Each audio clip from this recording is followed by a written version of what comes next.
And up next is Alexandra. Please give her a warm welcome.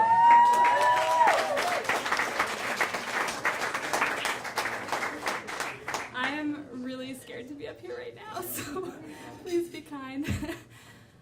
So I'm 16 and I'm on the back of a motorcycle, and I can hear it racing. I can hear it creaking and braking as we race across the countryside. I'm in northern Uganda, and I'm behind a woman named Betty who works for a local nonprofit. And we're going to visit a woman whose daughter is receiving a scholarship to attend a local secondary school. So we finally arrive at the hut. At first we think we're at the wrong place because we don't see anyone there.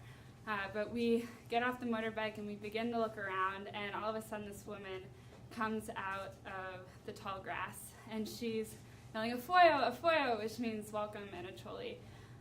And I can see that she has been working hard in the field, and she leads us to her. She leads us into her hut, which is small and circular in structure, made of mud and straw. And we duck in, and she lays out a reed mat for us to sit on. And she sits in front of us in the dirt, and she begins talking with Betty and Acholi, and I don't know what they're saying, but they speak in a language I don't understand. God, I'm shaking now. But in tones and intonations which are universal. I can tell that they're talking about something that's really hard. So I'm sitting there, and all of a sudden Betty starts explaining to me what they're talking about. And it turns out this woman's son had recently been diagnosed with HIV and AIDS, and that had been weighing heavily on her mind because he refused to take his medication.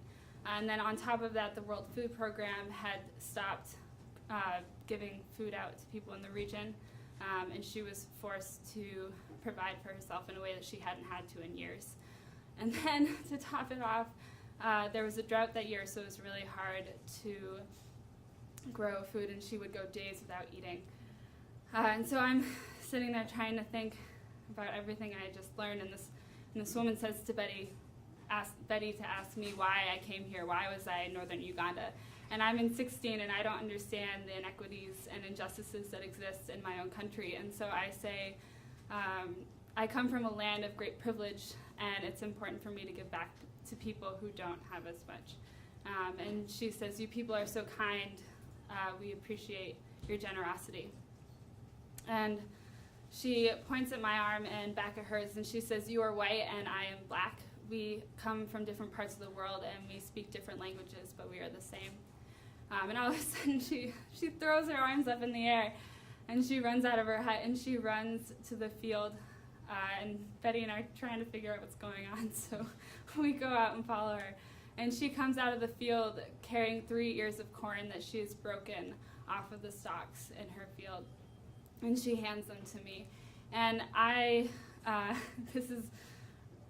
know I can't refuse this gift, but it's also something that I know she doesn't have to give because she's been going days without eating. But I take these 3 ears of corn, and I want her to know how much I appreciate it. And I go to give her a hug, but she doesn't want to hug me because she's afraid that she's going to get me dirty. But I'm like, no, it's okay. I give her a hug anyways. And I hope that she understands how much that gift means to me. And as soon as this happens, it's time to leave, and Betty motions me over to the motorbike, and she tells me it's time to go. And we ride away, and I know that this is a moment that I will never forget. And it's funny because I think of my trip to northern Uganda when I was 16, and I honestly don't remember much, which I don't know if that's something I should be concerned about as a 21-year-old. It's okay. We'll see how I feel when I'm 50. No offense. That's not that old.